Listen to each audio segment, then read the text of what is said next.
So this is probably the hardest thing for me to talk about and to share.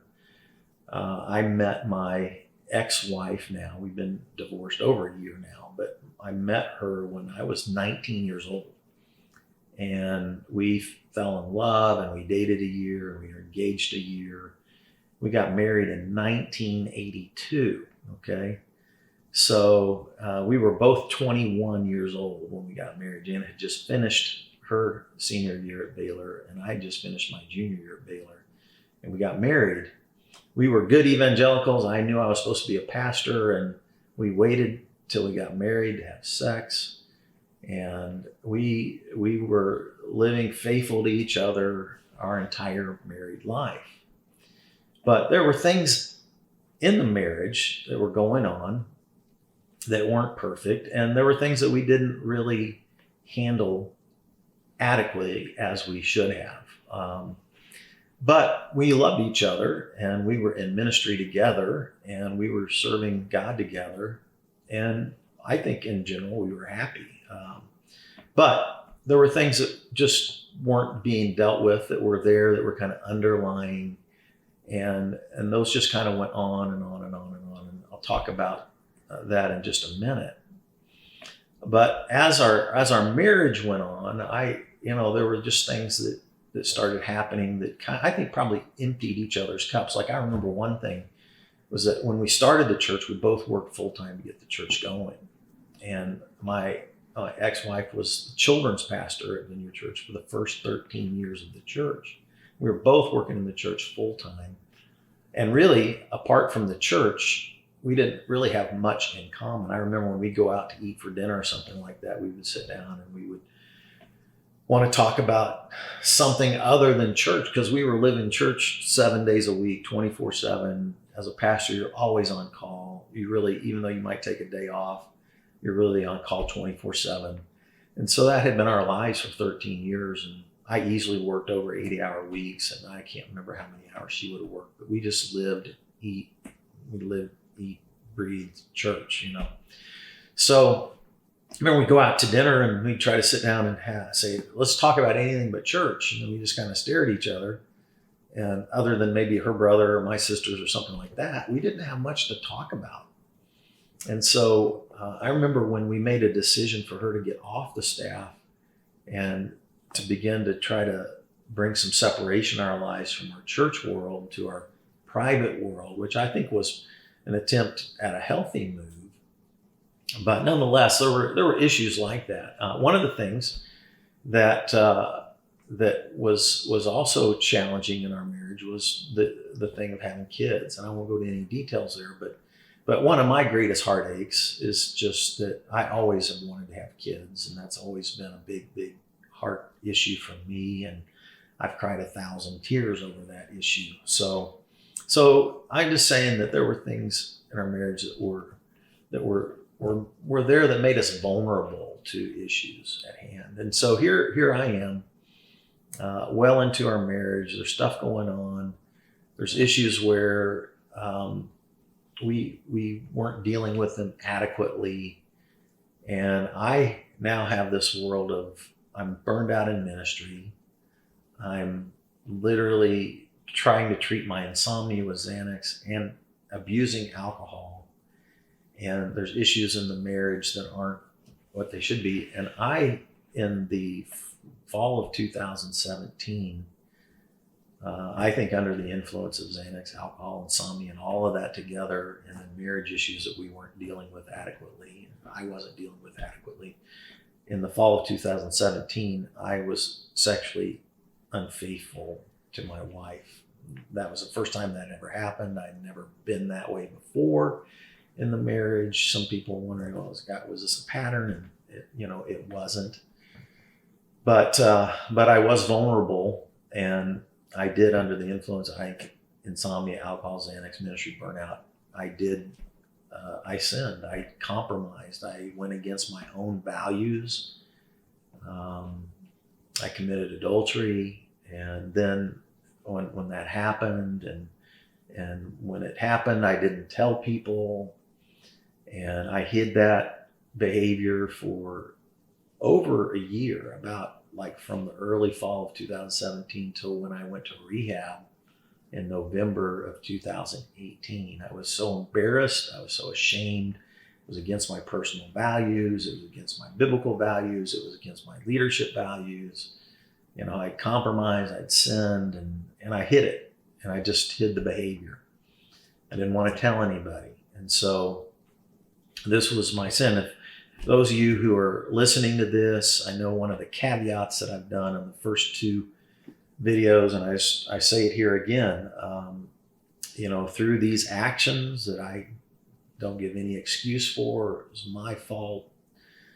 I want to own that behavior and just confess it to you as sin, and want to ask your forgiveness. If you felt personally hurt or disappointed by my behavior at this point, especially my unfaithfulness in my marriage, I certainly want to ask for your forgiveness. And I would encourage you, if you were deeply hurt by it, to see a therapist. And if you and your therapist think it would be helpful for me to make amends to you, I'd be happy to do that.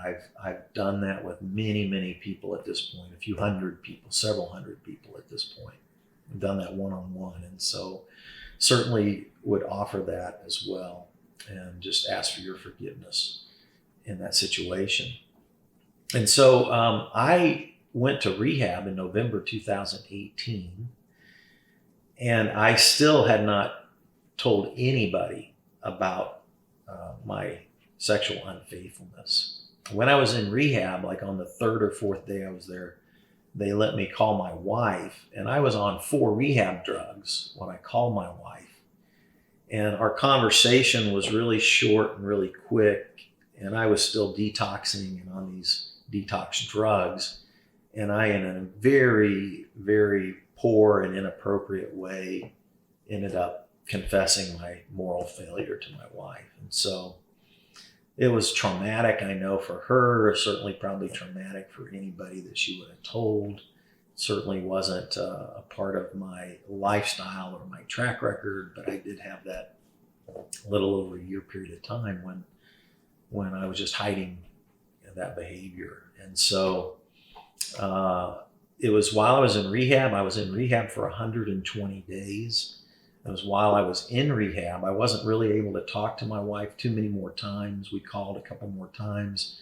I certainly asked her to forgive me. I let her know I wanted to work on the marriage. But while I was in rehab for those 120 days from November 2018 through February 2019, it was there that my board of directors asked for my resignation, and I did resign from Vineyard Church as the senior pastor, because I had failed to live up to the leadership standards of the church. And then it was also at this point where, while I was in rehab, my wife had filed for divorce. And so when I came out of rehab, I was moved, I went home, and she'd already moved a bunch of stuff out of the house, and I had to get the house up for sale. I had to hire a divorce lawyer. 2019 was easily the darkest year of my life, and all because of the consequences of my bad behavior. And I literally, lost a 37-year marriage in 2019. I lost my career, at least for a season in 2019. I really lost a sense of community, my church home, the family that I was identified with and built. And in some ways, I even lost my faith. At least my faith felt shattered. I kind of felt like, and these were feeling words, I kind of felt like I was an atheist. I mean, intellectually, I've never identified as an atheist, but certainly emotionally, I was feeling super angry, super lost, super alienated from myself and from God, and obviously from my wife, and even from key people in my life. So dark year, 2019. And that kind of is probably where most of you left the story at that point. So that's kind of all that led up to my meltdown.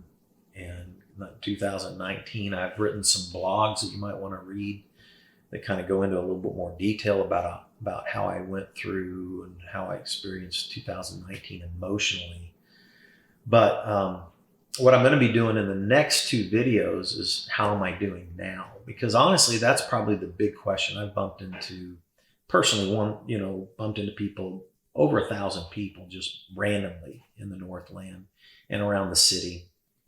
And that's probably the number one question people have asked me is, how am I doing? And so in the next two videos, I want to really pick up kind of in the meltdown of 2019, coming home from rehab and going through all of those losses, pick up from there, and talk about how I've really done this last year from, say, mid 2019 all the way up till now. And so we'll be covering that. How's Fred doing in the next couple of videos. I just want to thank you for taking time to sit and listen to this and to join me on this journey. And I do want to just say a couple of quick things. One about burnout, and that is that take it seriously. I mean, if you're in a situation where, particularly pastors, if you're listening to this and you're in ministry burnout, realize that it can affect your whole world. And there are so many resources. I didn't access the resources that I could have accessed. So that's on me. But you have resources. Most pastors have resources today. And unfortunately, a lot of us just don't reach out for them when we need them, or we put extra pressure on ourselves, or we think we can power through it, which I always thought I could power through everything. So just realize there is a limit to how much you can power through, and you don't always bounce back from everything. I think the other thing about marriage, people literally even the last year have asked me, well, is there anything you could have done? And I just say this, one thing I did, I've done marriage counseling with hundreds of couples through the years, as you can imagine. I've done weddings for, I can't even remember how many weddings I've done, but many, many weddings and lots of marriage counseling. One of the things I always talk to couples about is that God is the only one that can meet our deepest needs, right? But if you think about a cup, and you have two cups, and the cup represents how full you feel in terms of your needs being met. And so God can only meet your ultimate needs. But then if you're married, you can be a secondary need meter in each other's lives. And that cup can be full, it can be half empty, it can be almost empty. And what I've watched with couples is that if your cup is empty in your relationship, in your marriage, and you feel like your needs aren't being met, then that creates a very vulnerable person. And what I've watched is that when your needs are not being met in your marriage and you feel like your cup is empty, if another person from the outside comes and gives you attention, meets those needs that aren't being met by your spouse, it's an easy setup for an affair. And so that typically is what happens in most affair situations. And so I would just encourage you, if your cups are empty, or if one or the other or both are empty, the path to fix that is counseling. And it's interesting. My parents grew up in an era where married couples didn't go to counseling. And my parents have been married now over 60 years. Not that they couldn't have used it. I'm sure they would probably tell you they could have gone and should have probably gone to counseling many, many times. They didn't have a perfect marriage. Nobody does. But what I believe is that anytime you hit difficulties, and almost all married couples do at some point or another, get to counseling, go to counseling. Here I was giving counseling, but we didn't go to marriage counseling ourselves. And so I would challenge you just to get into good counselors where both you feel comfortable with the counselor, and commit to the counseling and commit to the work that it takes in sharing your marriage with at least another outside third party objective person. That I think a professional counselor is the best way to go. But just want to encourage you in that, and encourage you in your marriages, and appreciate all of your prayers. So many people have told me that you've been praying for me and for my ex-wife and just the whole situation. So I appreciate it. I thank you for that. And I look forward to seeing you again. So Lord bless you as we close this video for today.